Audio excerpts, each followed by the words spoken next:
목사님 어제 좀 잘 주무셨나요? 네, 잘 잤어요. 네, 저는 어제 한숨도 못 잔 것 같습니다. 어제 막 힘들었습니다. 그래서 맨 처음에 목사님께서 설교를 같이 하자고 하셔서 같이 설교한다는 게 뭘까 이게 고민을 하다가 그 같이 무대에 그 강대상에 오르자고 하셨잖아요. 그래서 이제 이거 제가 처음으로 교회가 되게 가기 싫더라고요. 주일날. 근데 제가 지난 주간에 갑자기 목소리가 잠기기 시작하는 거예요. 그래서 제 아내가 막 이렇게 듣기 어려울 정도로 목소리가 막 잠겨서 이거 정말 주님이 살아계시구나. 그래서 잘하면 이게 코로나일 수도 있겠다는 생각을 이렇게 해서 제가 2번이나 검사를 했는데 이게 음성이 나와서 오늘 아침에 이렇게 힘겹게 나왔습니다, 목사님. 네.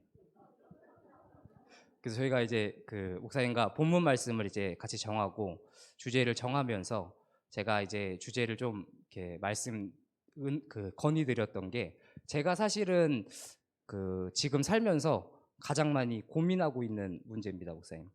제가 이제 그 작년에 이제 결혼을 하고 이렇게 한창 지금 좋을 때지 않습니까, 권사님들? 네, 참 좋은 시간을 보내고 있는데 저는 이제 화요일부터 주말까지 이제 그러니까 교회 사역을 하다 보니까 월요일이 제가 하루 쉬잖아요, 목사님. 근데 월요일 날마다 아내가 자꾸 뭘 이렇게 하자고 막 해요. 근데 저는 이제 월요일이 되게 너무 피곤하고 이래서 이렇게 나 너무 이렇게 바쁘게 살았다. 중요한 일들을 하며 살았다. 그러니까 나 월요일에는 조금 놔둬라. 이렇게 얘기를 하거든요. 근데 아내는 이제 오빠는 진짜 소중한 게 뭔지 몰라. 약간 막 이렇게 저한테 말을 많이 해서 제가 그 부분에 대해서 되게 고민을 많이 했었어요. 뭐 제가 전도사랍시고 이렇게 설교도 하고 아이들이랑 이렇게 시간도 보내는데 정작 아내는 저한테 뭔가 만족하지 못하는 것 같고 서운함을 느끼고 뭔가 외로워하고 그럼 이게 뭔가 잘못된 거 아닌가 이런 고민을 하다가 제가 마침 이 말씀과 주제와 고민하다가 그 최근에 뉴스를 한 편 보게 됐는데요.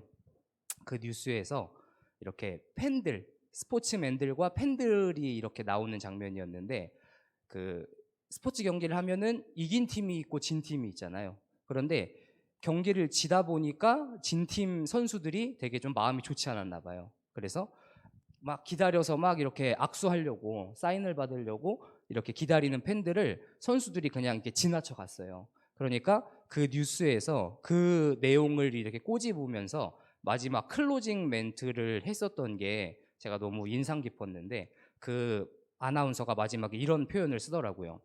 팬들이 없다면 스포츠는 그저 시시한 공놀이에 불과합니다. 이 말을 하는데 제가 그게 참 마음에 많이 와닿아서 안고 없는 찐빵. 그런 느낌일 수 있죠. 네. 그래서 제가 그게 참 마음에 많이 와닿아서 좀 그런 고민들을 많이 하면서 이번 이 말씀을 조금 살펴봤던 것 같아요, 목사님. 네.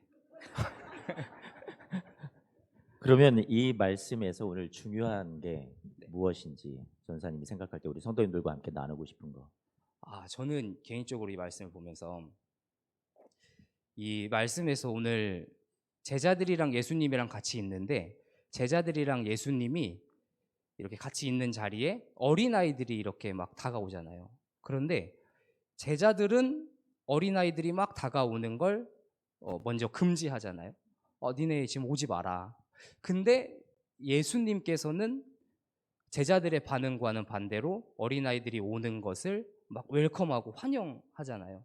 그러니까 저는 이 두 개의 차이가 왜 발생할까를 많이 고민했던 것 같아요. 마치 제가 교회에서 열심히 최선을 다해서 하루하루 사역을 하는데 그래서 제가 그 성도님들도 저를 많이 이뻐해 주시지 않습니까?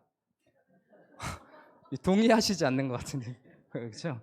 이뻐해 주시고 근데 집에 가면 이렇게 같이 저랑 시간을 보내는 아내는 뭔가 저한테 뭔가 만족을 느끼지 못하고 아쉬움을 느끼고 이걸 보면서 예수님은 기뻐하시고 즐거워하시는데 왜 제자들은 이렇게 경계하고 힘겨워할까?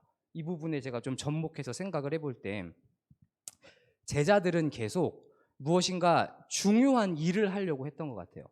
말씀을 살펴보니까 막 예수님이랑 전도도 막 나가야 되고 예수님이랑 막 위대한 사역들도 해야 되고 병자들도 고쳐야 되고, 그런데 생각해 보면 그 예수님이 이제 공생의 사역을 하신 이 사복음서 말씀을 이렇게 살펴보면 예수님께서는 항상 이 사역, 중요한 일 처리를 중심으로 하신 게 아니라 항상 소중한 것을 먼저 바라보시고 챙기셨던 것 같아요.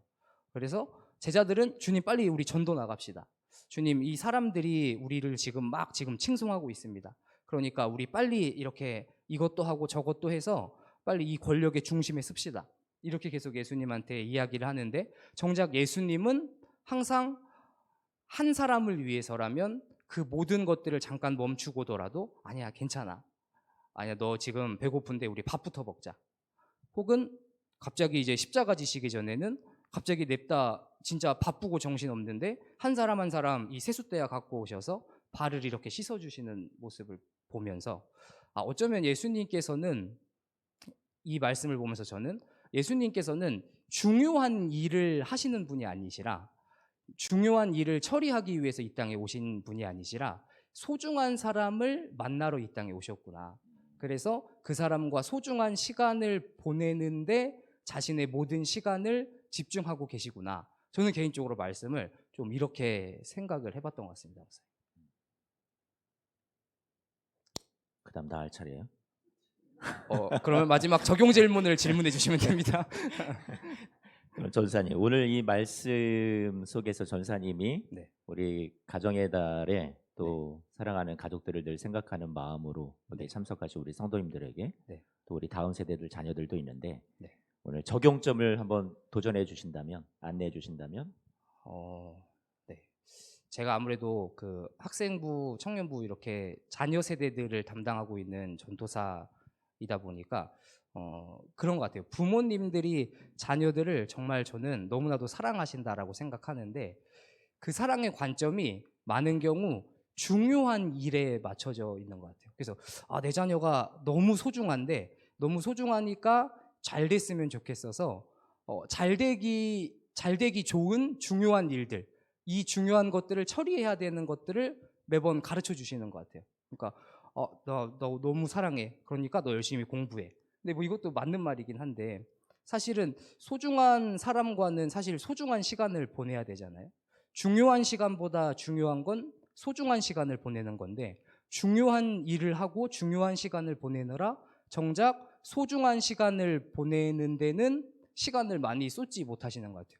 그래서 생각해 보면 그렇게 사랑하는데 막 시간이 많이 지나면 어느 순간 자녀와 되게 어색해져 있고 서먹서먹해져 있고, 이런 모습을 보면서 저는 조금 안타깝다는 생각을 했거든요. 그래서 그냥 중요한 시간 말고, 중요한 일 말고 소중한 일과 소중한 시간을 자녀들과 가족들과 보낸다면 좋지 않을까라는 생각을 했고, 또 이제 가족과의 관계가 그렇다면 하나님과의 관계에서도 뭔가 우리 권사님들이 되게 열정적이시잖아요. 저번에 이렇게 식당 이거 치울 때도 막 비 맞으시면서도 막 이렇게 자기는 비에 맞는데 이 김치통을 이렇게 사수하시는 모습을 보면서 저도 이제 많이 도전이 되면서도, 또 한편으로는 그러면 하나님은 그것을 보시면서 약간 조금 가슴 아프시지 않을까, 야 김치통 비에 맞춰라, 약간 이러시진 않을까 생각을 해봤거든요. 그래서 하나님과도 그렇고 가족과도 그렇고 중요한 것 말고, 중요하게 해야 될 거 말고 소중한 것을 오늘 해보시면 어떨까, 소중하게 시간을 같이 허비해 보시면 어떨까, 그런 생각을 좀 저는 해봤습니다. 맞는 것 같아요, 전사님. 그러니까 하나님이 우리한테 이 일에 대해서 막 요구하시기보다 관계를 더 소중하게 생각하신 그런 부분을 전사님이 잘 오늘 말씀 속에서 안내를 해주신 것 같은데, 저도 이제 설교를 많이 하다 보니까, 목회자다 보니까 설교 준비를 많이 하니까 집에 가서 하민이 아들하고 뭐 가족하고 이제 지낼 수 있는 시간을 자꾸 제가 막 줄이는 것 같아요. 저는 뭐 설교 준비 아빠 중요하니까 나 이거 해야 되니까 하민이랑 어렸을 때 못 놀아줘, 그렇게 제가 얘기했던 시간들이 많이 있었었고요. 제가 또 생각해 보면 제 주위에 어떤 박사 과정을 공부하신다라는 그런 목사님들이 너무 박사 과정에 공부하다 보니까 이제 이 공부 외에는 가족들을 보살필 수 있는, 또 같이 자녀들 커가는데 시간을 보낼 수 있는 시간들이 점점 줄다 보니까 아이들이 어느새 확 자라버렸고, 사모님은 늘 아이들 뒷바라지하면서 남편 또 공부 뒷바라지하다가 나중에요 사모님이 우리 이혼하자고 하는 그런 일을 경험하신 목사님도 또 있었어요. 그러니까 이게 중요한 게 무엇인지, 정말로 관계가 중요한 건지 아니면 일이 중요한 건지, 오늘 이 가정의 달에서 또 저희 전사님이 여러분들에게 전달해 주는 메시지가, 또 저한테 던져주는 메시지가, 저도 어떤 이 관계, 또 사람을 더 소중하게 생각하는 그런 부분이 나에게 정말로 중요한 부분이 아닐까, 저에게 또 적용될 수 있는 그런 귀한 메시지였던 것 같습니다. 네, 그러면 목사님 이제 제 분량은 끝났으니까요. 이제 제가 목사님한테 좀 질문을 드리고 싶습니다, 목사님.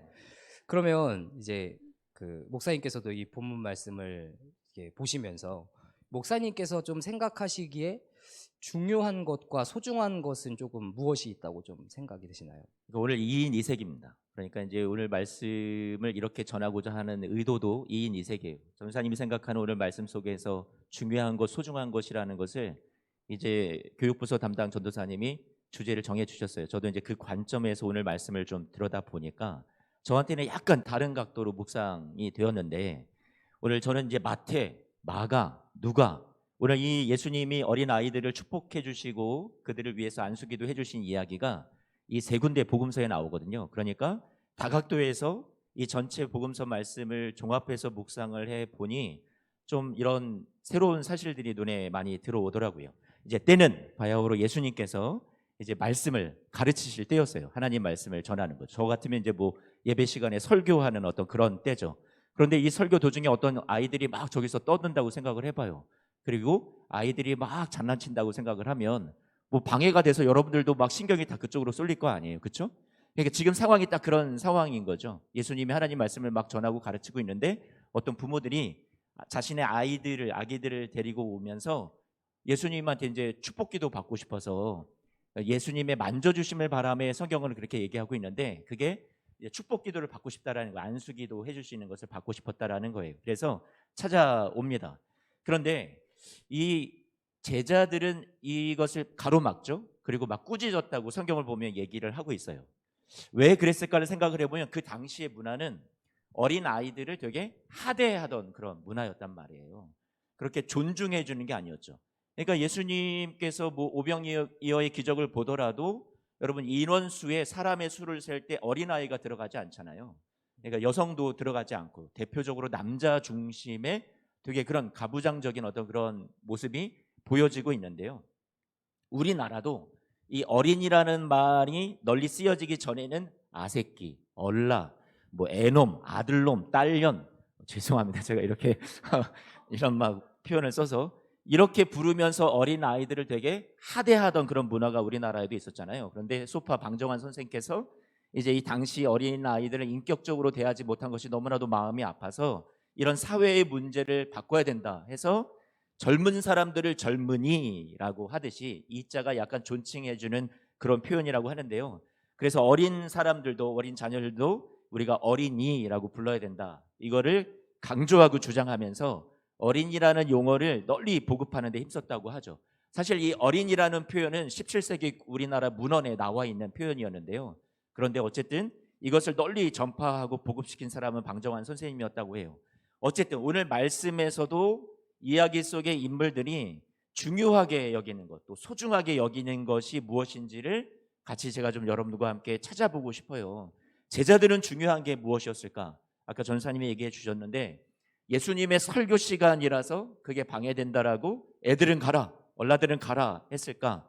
또 아니면 이 아이들을 데리고 오는 부모들의 입장에서 중요한 것은 무엇이었을까? 생각을 해보면 자녀들이 받는 축복, 이 자녀들이 어린 아이들을 데리고 예수님에게 찾아왔던 그 부모의 마음은 자녀들이 정말로 예수님에게 나와서 축복을 받고 앞으로 잘 되었으면 좋겠다라고 생각을 했었던 것 같아요. 그런데 이 누가복음 말씀을 보잖아요. 누가복음 말씀 한번 성경 구절 있으면 좀 띄워주세요. 누가복음 18장 15절 말씀을 보면 앞에 이렇게 되어 있죠.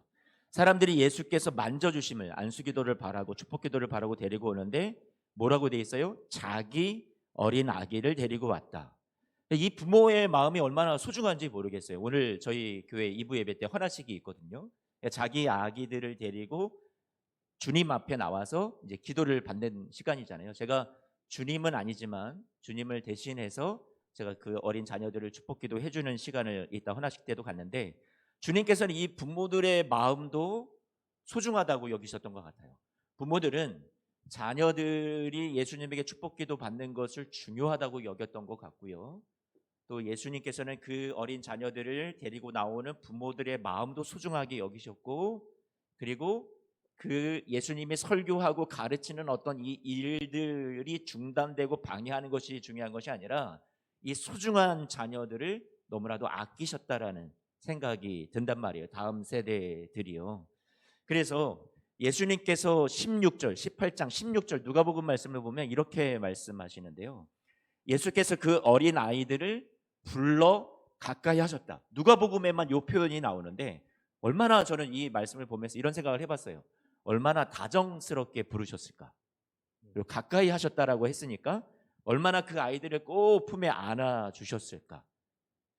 그러니까 제자들은 멀리하고 가라 가라 막고 지적을 했을지 모르겠지만, 예수님은 이 다음 세대들, 이 어린 자녀들을 불러주셨다. 혹시 이름을 다 아셨던 건 아닐까? 삭개오의 이름을 다 아셨듯이, 처음 만나는 삭개오의 이름을 불러주셨듯이 이 어린 자녀들의 이름을 불러주신 건 아닐까? 그리고 그들을 가까이 안으시고 축복해 주시면서 그렇게 기도해 주신 것은 아닐까? 와, 예수님에게는 정말로 너무나도 이쁘고 사랑스러운 우리 자녀들, 다음 세대들이었겠다. 이 아이들이 너무나도 소중했겠다라는 그런 생각을 해봅니다. 16절, 마가복음 10장 16절 말씀에도 나오는데, 어린 아이들을 안고 그들 위에 안수하시고 축복해 주셨다, 이렇게 말씀하고 있어요.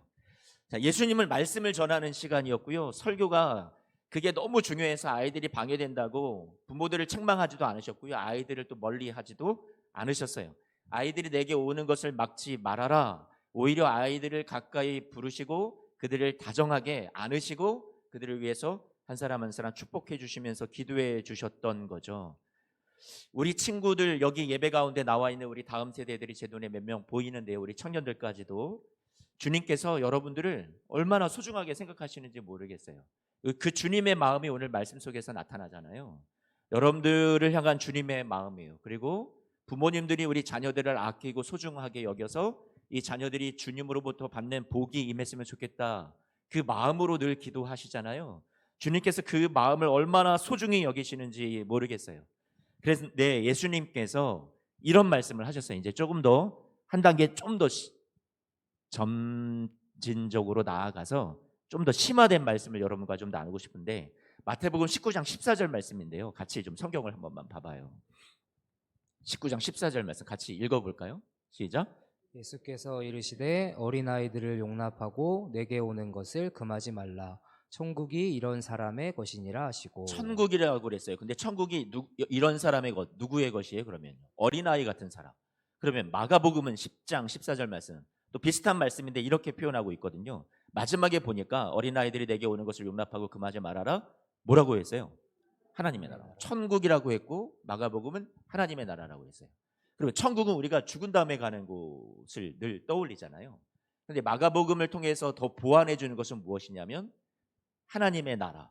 이 땅에 하나님의 통치가 임하는 곳을 하나님의 나라라고 하거든요. 우리는 지금 슬픔 가운데 있고, 우리가 지금 몸이 불편한 가운데 있고, 약함 가운데 있고, 죄 짓는 가운데 살고 있지만, 저와 여러분들은 아직 완성되지 않은 어떤 나라에 살고 있는 거예요? 하나님 나라에 살고 있는 거란 말이에요. 그런데 예수님께서 이러한 자들의 것이다, 천국이, 하나님의 나라가 같은 건데, 꼭 우리가 죽은 다음에 경험하는 것만 하나님 나라가 아니라, 천국이 아니라 이 땅에서도 얼마든지 우리는 천국을 누리면서 살아갈 수 있고, 우리가 또 나중에 우리를 위해서 예비된 천국에 우리가 가게 될 때도 저와 여러분들에게 주님께서 말씀해 주시는 것은 누구를 위해서 이런 천국과 하나님 나라가 존재한다고 얘기해 주시냐면, 어떤 아이들요? 어린아이 같은 사람들을 위해서. 여기서 이제 질문해 주시죠. 목사님, 그러면 여기에는 여기 딱 봐도 얼라들은 별로 없는데, 여기에는 그럼 이 말이 그 어린이들만 천국, 하나님 나라에 들어간다라는 표현인지, 아니면 하나님의 나라는 어린 아이와 같은 자의 것이라는 말이 구체적으로 조금 무슨 의미인지 조금 말씀해 주시면 좋겠습니다. 그러니까 하나님 나라에 들어가려면 이 다음에 죽어서 가든 이 땅에서 우리가 천국을 누리든 마음이 어린 아이처럼 순수해야 된다. 여러분 이게 맞을까요? 제가 예전에 마트에 이제 장을 보러 갔었어요. 하민이가 되게 어렸을 때. 근데 정확히 기억이 안 나는데 한 4살, 5살 이때쯤 되었던 것 같은데요. 막 조잘조잘 말도 많고, 제가 우리 아들 험담하는 거 아니니까, 흉보는 거 아니니까 여러분 이해해 주세요. 어릴 때 말이 많잖아요. 그리고 얼마나 많이 크게 웃고 막 그러는지. 그때가 이제 월마트였던 것 같은데, 이제 부모인 저희들은요, 저희가 이제 동방 예의지국에서 왔잖아요. 그러니까 이 아이를 막 자제시켰어요. 쉬, 쉬, 조용해, 조용해. 여기 사람 많은데 좀 제발 좀 하면서 막 입도 막 다물게 하고 막 그랬단 말이에요. 그랬더니 어떤 나이가 정말 많으신 할머니가 이렇게 표현하셨어요. Let him be happy.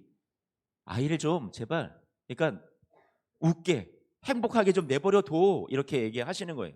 그래서 이 아이들이 갖고 있는 그 순진함 그리고 행복함, 그 아이들을 보면요 그냥 천국이 따로 없는 것 같단 말이에요. 야, 얼마나 저렇게 행복할까. 뭐 걱정이 있어요, 뭐 고민을 해요, 먹고 살 궁리를 해요, 뭐 앞날에 대한 뭐 염려가 뭐가 있겠어요. 그렇죠? 그냥 그 자체가 천국을 사는 것 같단 말이에요. 그러니까 오늘 말씀도 어린아이처럼 살면 이 땅에서 천국을 누린다. 그러면 벌써 고개를 끄덕끄덕 하시는 분들이 계시니까 이게 여러분들이 많이 동의가 되실 거예요. 이제 요즘 아기들이나 어린 아이들을 보면 너무 예뻐요. 막 웃음이 절로 나고요. 기분도 좋아지죠. 세상에 찌들지 않아서 티 없이 맑고 고운 아이들의 모습을 보면요, 막 행복해진단 말이에요. 와, 너무 예쁘다. 너무 사랑스럽다. 예수님도 아마 그러셨겠죠? 우리 전사님 벌써 이제 30 몇 살이에요? 몇 살 같아 보이십니까? 저 35살입니다. 아, 때가 많이 묻었네요. 심각합니다. 요즘. 그러면 눈이 오면 막 가슴이 설레요? 아니면은 무슨 생각해요? 차 운전이 걱정이 됩니다. 그렇죠. 가슴 설레고 오늘 뭐 아내를 만나야겠다 막 이런 생각부터 나는 게 아니라 집에 빨리 가고 싶다 뭐 이런 생각을 해요. 이게 때가 많이 묻은 겁니다. 이렇게 순수하면 하나님 나라를 들어간다 못 간다? 여러분 저 지옥 가는 겁니까? 오늘 이 말씀이 어른들한테 던져주시는 메시지가 또 한참 갈 길이 먼 이 세상에서 때 묻고 아직도 더 많이 성화가 필요한 훈련이 돼야 될 그런 제자들에게 예수님께서 그러면 더 순수해지고 무엇이든 잘 믿고 배우는 어린아이로 돌아가야만 이 땅에서도 천국을 누릴 수 있고 우리가 이 다음에 죽어서도 천국에 갈 수 있다, 뭐 이런 얘기일까요? 다 좋은 얘기가 맞는데 그것도 뭐 틀린 말은 아닐 것 같아요. 그런데 예수님이 정말 알려주고 싶었던 건 그게 아니에요. 그럼 뭐냐고요? 그러면 지금부터 오늘 이야기가 나온 이 이야기가 등장하고 있는 마태복음, 마가복음, 누가복음 앞뒤에 문맥을 조금만 살펴보자고요. 그러면 이 얘기를 하려고 하셨던 거구나, 이걸 여러분들이 알게 되실 거예요. 자, 사람들이 다 중요하게 생각하는 게 뭐냐면 으뜸이 되는 거예요. 으뜸, 첫째 되는 거, 크게 되는 거.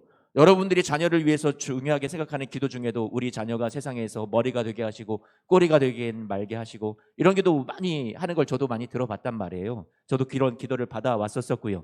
그러니까 사람들이 중요하게 생각하는 건 다 머리예요. 크게 되는 거, 으뜸이 되는 거, 성공하는 거, 부자 되는 거, 형통한 거, 다 큰 자가 되고 싶어 하는 거죠. 여기에 보면 예수님의 제자도 오늘 말씀 앞뒤의 상황을 다 복음서 말씀을 살펴보면 큰 자가 되고 싶어 해요.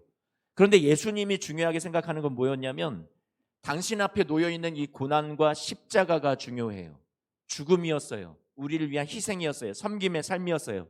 그 길을 걸어가셔야만 한다고. 그게 예수님에겐 중요했어요. 예수님의 삶도 꼬리가 되는 삶이었어요. 벌어지는 것 같은 삶이었단 말이에요. 하지만 예수님이 이런 말씀하셨어요. 마가복음 9장 31절 말씀이에요. 이것도 오늘 이야기 바로 앞에 나오는, 예수님이 아이들을 축복해 주시는 바로 앞에 이런 내용들이 나왔단 말이에요. 같이 한 번만 읽어볼까요? 제자들을 가르치시면서 내가, 사람의 아들 내가 사람들의 손에 넘겨져 죽임을 당하고 죽은 지 3일 만에 살아나리라 하는 것을 말씀하셨다라는 거예요.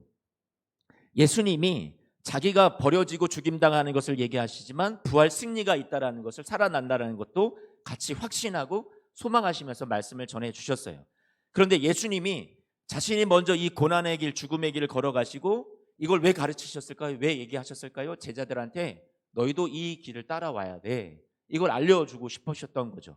그래서 하나님 나라에 가까운 사람들은 예수님처럼 이렇게 낮아지고 또 낮아지는 삶을, 고난당하는 삶을 걸어갈 수 있다라는 것을 우리에게 도전해 주시는 것이 예수님이 중요하게 생각하셨던 거였어요.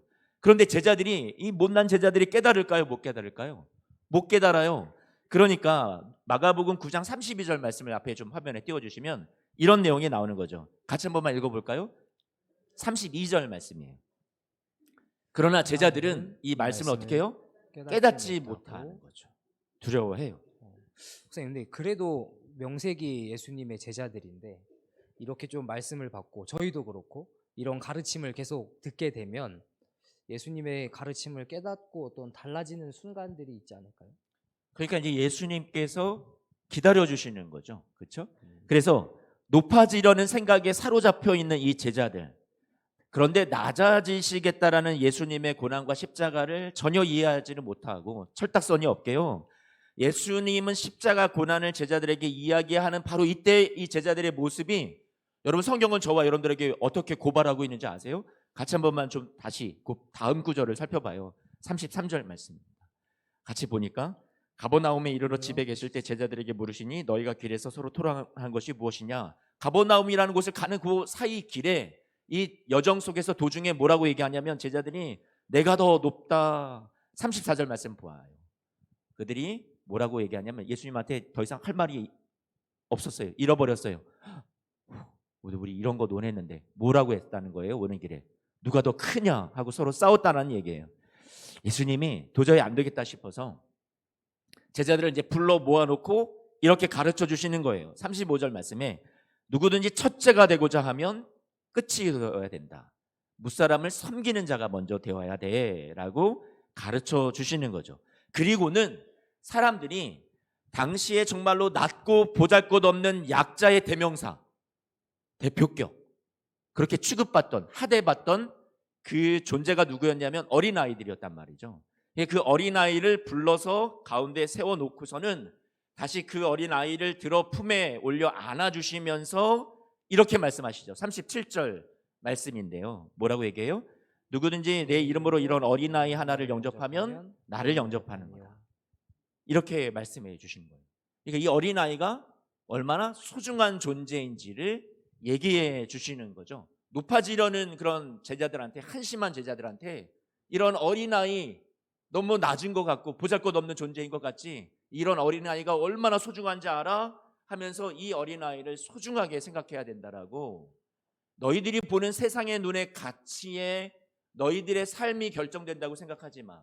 그 눈으로 높아지려는 것, 내가 크게 되려는 것, 내가 존중받으려는 것, 인정받으려는 것, 내가 성공하려는 것, 그 가치로만 세상을 바라보지 마. 사람들도 바라보지 마. 이렇게 어린 자녀들, 하대하고 높임과 존중받지 못했던 이 영혼들이 내 눈에는 얼마나 귀한지 알아? 얼마나 이 영혼들이 높은 줄 알아? 소중한 줄 알아? 그렇게 예수님께서 이거를 실물 설교를 지금 해주고 계시는 거란 말이에요. 마태복음에는 좀 다르게 나와 있는데, 먼저 제자들이 예수님에게 묻죠. 궁금해요. 천국에서는 자신들 중에 누가 더 예수님께 잘 보여서 더 큰 위치에 앉고 높임을 받을 수 있는지가 궁금해요. 그래서 마태복음 18장 1절 말씀을 보면 이렇게 말하죠. 예수님께 천국에서는 누가 큽니까? 이렇게 묻는데 예수님께서 4절 말씀에 이렇게 말해요. 이 어린아이와 같이 자기를 낮추는 사람이 천국에서 뭐라고요? 큰 자다라고 말씀해 주시는 거죠. 그러니까 천국은 어떤 사람들을 위해서 존재하는 곳인가?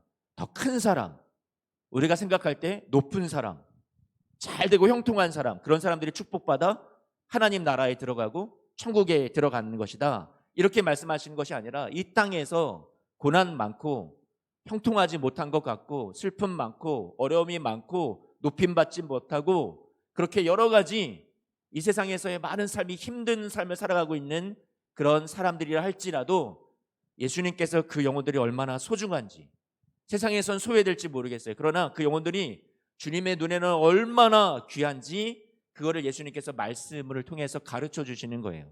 제자들이 이 가치관을 바꿔주시는 거였죠.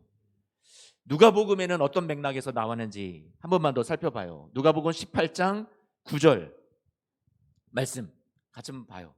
자기를 의롭다고 믿고 다른 사람들을 멸시하는 사람들한테 예수님께서 가르쳐 주시죠.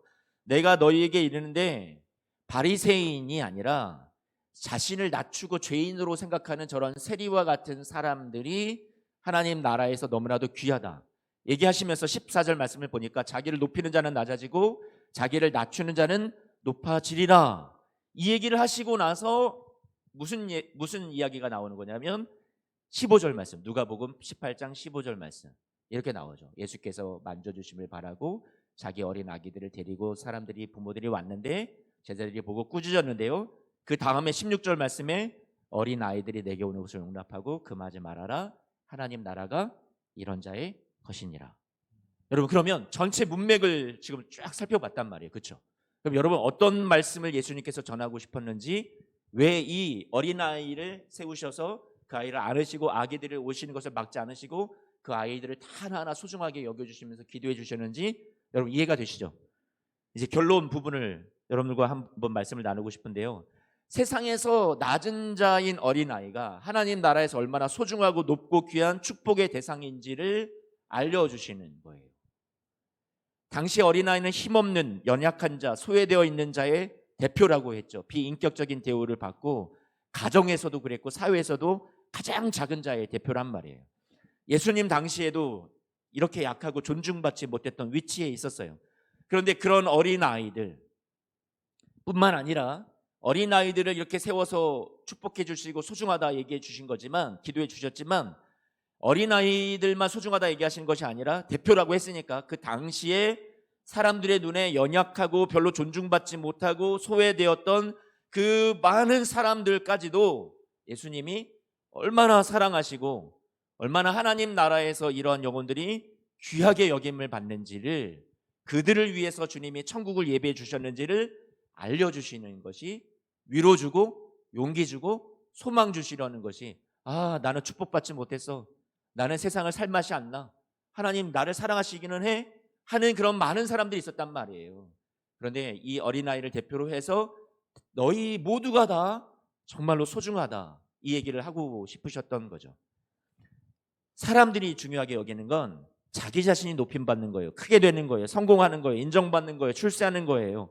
잘 되고 형통한 거예요. 그런데 예수님께서 소중하게 생각하시는 건 세상에서 크게 되지 않아도 인정받지 못해도 높임받지 않아도 자신을 스스로 보기에 작게 보고 가난하고 소외되고 몸이 아프고 이런 사람들에게도 예수님은 너희가 내 눈에 얼마나 소중한지 너희는 이 축복의 대상에서 제외되지 않았어. 천국에서 제외되지 않았어.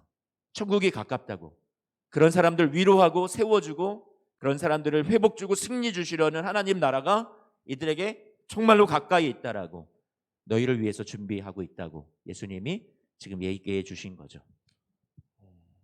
목사님 그러면 이제 조금 더 실제적으로 우리 오늘 예배에 오신 성도님들께 오늘 이 말씀을 조금 적용할 수 있는 점을 말씀해 주신다면 뭐가 있을까요? 오늘 말씀을 통해서 우리가 적용할 수 있는 건 이거라고 생각이 돼요. 무언가를 또 해야 된다라는 실천적인 적용보다는요. 오늘 주님의 이 사랑 오늘 말씀에 드러나잖아요. 여러분들의 아픔과 눈물과 힘듦을 고난을 우리가 세상에서 예수님 믿으면 다 잘 돼야 되는 거 아니야 생각했는데 여러분들의 삶이 형통하지 못하고 때로는 경제적인 어려움이 있고 사업이 안 될 수도 있고 자녀의 일이 풀리지 않을 수도 있고 우리가 몸이 아프고 질병에 걸릴 수도 있고 고난이 많을 수 있잖아요. 그러면 우리는 하나님 나라는 우리와 멀다. 하나님 우리를 사랑하지 않는 건가? 축복해 주시지 않는 건가? 제외되었나? 이렇게 우리가 느낄지 모를 때 주님께서 저와 여러분들에게 용기 주시는 이 음성을 우리가 확신하자라는 것, 신뢰하자라는 것에 저는 초점을 좀 맞추고 싶어요. 그래서 우리가 중요하게 여기는 이 세상에서의 성공과 형통과 높아지는 것, 큰 자 되는 것 이런 것들보다 우린 그게 중요한데 우리 주님께 정말 소중한 것은 여러분들 지금 여러분들의 존재래요. 예수님께 우리 다음 세대들이 어린 자녀들이 소중하대요. 지금 이곳에 예배하는 약하고 힘들고 병들고 가난하고 실패하고 여러 고난 가운데 있는 여러분들 주님이 소중하대요. 안고 끌어안고 이름을 불러주시며 축복해주고 싶으시대요. 그리고 하나님 나라가 너희의 것이야. 천국을 내가 너희를 위해서 예비하고 있어. 내가 너희의 이 삶이 끝나고 고난이 끝나고 하나님 나라가 너의 삶에 임할 수 있도록 내가 지금 준비하고 일하고 역사하고 있어. 그 얘기를 여러분에게 들려주시고 계시다. 그것을 우리가 오늘 가슴속으로 받아서 우리가 신뢰하고 우리 다시 힘내고 용기 내시는 우리 성도님들 되자고 여러분들에게 오늘 이 말씀의 적용을 좀 같이 나누고 싶습니다. 네, 오늘 여러분 같이 이렇게 둘이 전도사님과 말씀을 좀 나누어 보았는데요. 오늘 여러분들의 마음속에 뭐 적용할 것 뭔가 대단한 어떤 그런 것들이 아니라 할지라도 오늘 말씀 속에 담겨 있는 주님이 주시는 메시지를 오늘 좀 같이 고민해 보고요. 또 스스로에게 많이 질문해 보고 내가 가정 안에서 오늘 우리가 이렇게 좀 관계 중심적으로 또 회복하고 또 시간을 많이 보내고 그런 5월의 가정의 달이 좀 되었으면 좋겠고 또 도전 받았으면 좋겠고요. 오늘 주님이 여러분 너무나 소중하다 말씀하시는 그 주님의 음성을 가슴에 새기고 용기 내서 살아가시는 우리 여러분들 되시기를 축복합니다. 우리 같이